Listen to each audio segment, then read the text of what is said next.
നമസ്കാരം. മലയാളി വാർത്ത ഇൻസൈഡിലേക്ക് സ്വാഗതം. ഡൊണാൾഡ് ട്രംപ് സുരക്ഷിതനല്ല, അദ്ദേഹം കൊല്ലപ്പെടും, പറഞ്ഞത് റഷ്യൻ പ്രസിഡന്റ് പുടിൻ. ആവർത്തിച്ചുള്ള വധശ്രമങ്ങൾ ട്രംപിന് നേരെ ഇതിനു മുൻപും ഉണ്ടായിട്ടുണ്ട്. ഇനിയും അമേരിക്കയ്ക്ക് ഉള്ളിൽ നിന്ന് തന്നെ ട്രംപിനെതിരെ വധശ്രമം ഉണ്ടാകാം എന്നാണ് പുടിൻ സൂചിപ്പിക്കുന്നത്. കസാഖിസ്ഥാനിൽ നടന്ന ഉച്ചകോടിയിൽ പങ്കെടുക്കാനെത്തിയ പുടിൻ US തെരഞ്ഞെടുപ്പിനെക്കുറിച്ചും ഡൊണാൾഡ് ട്രംപിനെക്കുറിച്ചും യുക്രൈൻ യുദ്ധത്തെക്കുറിച്ചും ദീർഘമായി തന്നെ സംസാരിച്ചു. ജൂലൈയിൽ പെൻസിൽവാനിയയിൽ നടന്ന വധശ്രമത്തിൽ ഡൊണാൾഡ് ട്രംപിന് പരിക്കേറ്റിരുന്നു. ഒരു ഉച്ചകോടിക്ക് ശേഷം കസാഖിസ്ഥാനിൽ മാധ്യമപ്രവർത്തകരോട് സംസാരിക്കവെയാണ് പുടിൻ ഇക്കാര്യം വ്യക്തമാക്കുന്നത്. എന്റെ അഭിപ്രായത്തിൽ ട്രംപ് ഇപ്പോൾ സുരക്ഷിതനല്ല. നിർഭാഗ്യവശാൽ യുണൈറ്റഡ് സ്റ്റേറ്റ്സിന്റെ ചരിത്രത്തിൽ വിവിധ സംഭവങ്ങളാണ് നടന്നിട്ടുള്ളത്. ട്രംപ് ബുദ്ധിമാനാണെന്ന് ഞാൻ കരുതുന്നു. അദ്ദേഹം ജാഗ്രത പുലർത്തുകയും ഇത് മനസ്സിലാക്കുകയും ചെയ്യുമെന്ന് ഞാൻ പ്രതീക്ഷിക്കുന്നു. US തെരഞ്ഞെടുപ്പ് പ്രചാരണ വേളയിൽ ട്രംപിന്റെ കുടുംബത്തെയും കുട്ടികളെയും രാഷ്ട്രീയ എതിരാളികൾ എങ്ങനെ വിമർശിച്ചു എന്നത് തന്നെ കൂടുതൽ ഞെട്ടിച്ചുവെന്ന് പുടിൻ പറഞ്ഞു. റഷ്യയുമായുള്ള ട്രംപിന്റെ അടുപ്പത്തെ ഇല്ലാതാക്കാൻ ബൈഡൻ ഉൾപ്പെടെ മനഃപൂർവ്വം ശ്രമിക്കുന്നുണ്ട്. ജൂലൈ 13 പെൻസിൽവാനിയയിലെ ബട്ടറിൽ നടന്ന റാലിക്കിടെ കേവലം 150 മീറ്റർ അകലെ നിന്നാണ് ട്രംപിന് നേരെ വെടിയുതിർത്തത്. അന്ന് അദ്ദേഹത്തിന്റെ ചെവിക്ക് പരിക്ക് പറ്റുകയും ചെയ്തിരുന്നു. പിന്നീട് ഫ്ലോറിഡയിലെ വെസ്റ്റ് പാം ബീച്ചിലെ ട്രംപ് ഇന്റർനാഷണൽ ഗോൾഫ് ക്ലബിൽ വെച്ചും വധശ്രമം ഉണ്ടായിട്ടുണ്ട്. അമേരിക്കൻ തെരഞ്ഞെടുപ്പ് പ്രചാരണ വേളയിൽ ട്രംപിന്റെ കുടുംബത്തെയും കുട്ടികളെയും രാഷ്ട്രീയ എതിരാളികൾ എങ്ങനെ വിമർശിച്ചു എന്നത് തന്നെ ഞെട്ടിച്ചിരിക്കുന്നു എന്ന് പറഞ്ഞ അദ്ദേഹം റഷ്യയിൽ കൊള്ളക്കാർ പോലും ഇത്തരം രീതികൾ അവലംബിക്കാറില്ല എന്നാണ് അഭിപ്രായപ്പെട്ടത്. അമേരിക്ക നൽകിയ ദീർഘദൂര മിസൈലുകൾ ഉപയോഗിച്ച് റഷ്യയെ ആക്രമിക്കാൻ യുക്രൈന് അനുവാദം നൽകിയ ബൈഡൻ ഭരണകൂടത്തിന്റെ തീരുമാനം വളരെ പരിതാപകരമാണ് എന്നാണ് അദ്ദേഹത്തിന്റെ അഭിപ്രായം.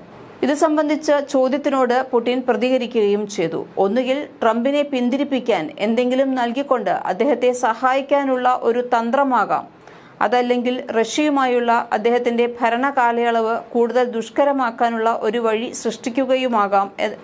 ഇത് രണ്ടിൽ ഏതെങ്കിലും ഒന്നാകാം ഈ തീരുമാനത്തിന് പിന്നിലെന്ന് കരുതുന്നതായാണ് വ്ളാഡിമിർ പുടിൻ പറയുന്നത്. യുക്രൈനെക്കുറിച്ചും റഷ്യയുമായുള്ള ബന്ധം പുനഃസ്ഥാപിക്കുന്നതിനെക്കുറിച്ചും തെരഞ്ഞെടുപ്പ് പ്രചാരണ വേളയിൽ ട്രംപ് നടത്തിയ പരാമർശങ്ങൾ ശ്രദ്ധ അർഹിക്കുന്നതാണ് എന്ന് പുടിൻ പറഞ്ഞു. താൻ തെരഞ്ഞെടുക്കപ്പെട്ടാൽ 24 മണിക്കൂറിനുള്ളിൽ യുക്രൈനിൽ സമാധാനം കൊണ്ടുവരാൻ കഴിയുമെന്ന് പ്രചാരണത്തിനിടെ ട്രംപ് പറഞ്ഞിരുന്നു. എന്നാൽ രണ്ടാം ലോക മഹായുദ്ധത്തിനു ശേഷം യൂറോപ്പിലെ ഏറ്റവും വലിയ കരയുദ്ധം എങ്ങനെ അവസാനിപ്പിക്കാൻ ശ്രമിക്കുമെന്ന് ട്രംപ് പറഞ്ഞിട്ടില്ല. ഇതുമായി ബന്ധപ്പെട്ട് ട്രംപ് ആവശ്യപ്പെടുകയാണെങ്കിൽ ഒരു ചർച്ചയ്ക്ക് താൻ തയ്യാറാണ് എന്നാണ് പുടിൻ പറയുന്നത്. യുക്രൈൻ ആണവായുധങ്ങൾ സ്വന്തമാക്കിയാൽ യുക്രൈനെതിരെ റഷ്യ തങ്ങളുടെ പക്കലുള്ള എല്ലാ ആയുധങ്ങളും ഉപയോഗിക്കുമെന്നും റഷ്യൻ പ്രസിഡന്റ് മുന്നറിയിപ്പ് നൽകി. റഷ്യയ്ക്കുള്ളിൽ USന്റെ ദീർഘദൂര മിസൈലുകൾ ഉപയോഗിക്കാൻ യുക്രൈന് കഴിഞ്ഞ ദിവസമാണ് അമേരിക്ക അനുമതി നൽകിയത്.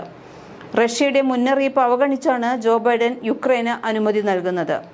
വരും ദിവസങ്ങളിൽ റഷ്യക്കെതിരെ ആദ്യമായി ദീർഘദൂര ആക്രമണങ്ങൾ നടത്താൻ യുക്രൈൻ പദ്ധതിയിടുന്നുണ്ട് എന്ന റിപ്പോർട്ടുകൾക്കിടെയാണ് USന്റെ പച്ചക്കൊടി കിട്ടിയത്.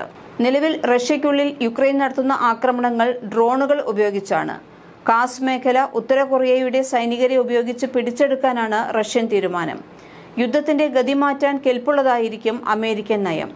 തന്റെ പ്രസിഡൻസി കാലാവധി തീരുന്ന അവസരത്തിൽ ബൈഡന്റെ തീരുമാനത്തെ ആകാംക്ഷയോടെ തന്നെയാണ് ലോകം നോക്കിക്കാണുന്നത്. അടുത്തിടെയാണ് ബൈഡൻ അമേരിക്കൻ നിർമ്മിത ആയുധങ്ങൾ ഉപയോഗിക്കാൻ യുക്രൈന് അനുവാദം കൊടുക്കുന്നത്.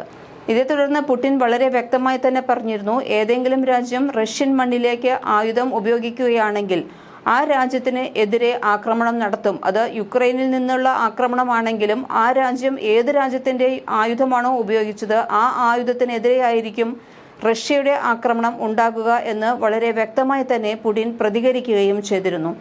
ഇതിനെ തുടർന്ന് ഒറേഷ്നിക് മിസൈൽ ആക്രമണം ഉണ്ടായിരുന്നു. ഈ ഒറേഷ്നിക് മിസൈൽ ആക്രമണത്തെക്കുറിച്ച് കീവിന് മുന്നറിയിപ്പ് നൽകുകയും ചെയ്തു. ഒന്നിലധികം പോർമുനകൾ വഹിക്കാൻ ശേഷിയുള്ള ഒറേഷ്നിക് മിസൈലുകൾ റഷ്യയ്ക്ക് വിന്യസിക്കാൻ കഴിയുമെന്ന് പുടിൻ അഭിപ്രായപ്പെട്ടു. കഴിഞ്ഞ ദിവസങ്ങളിലെ യുദ്ധങ്ങളിൽ ഒന്നും തന്നെ ഇത്തരം വലിയ ആയുധങ്ങൾ റഷ്യ ഉപയോഗിച്ചിട്ടില്ല. അമേരിക്കയുടെ ഇടപെടൽ മാത്രമാണ് ഇത്തരം ആയുധങ്ങൾ ഉപയോഗിക്കാൻ റഷ്യയെ പ്രേരിപ്പിച്ചത് എന്നാണ് പുടിൻ പറയുന്നത്. ഒറേഷ്നിക് മിസൈലുകളുടെ ശക്തി ഒരു ആണവ ആക്രമണത്തിന് തുല്യമാണെന്ന് പുടിൻ ഓർമ്മിപ്പിക്കുകയും ചെയ്തു. ഇതിനിടയിലാണ് ഇപ്പോൾ ട്രംപിന് പുടിൻ മുന്നറിയിപ്പ് നൽകിയിട്ടുള്ളത്. മലയാളി വാർത്ത ഇൻസൈഡ്.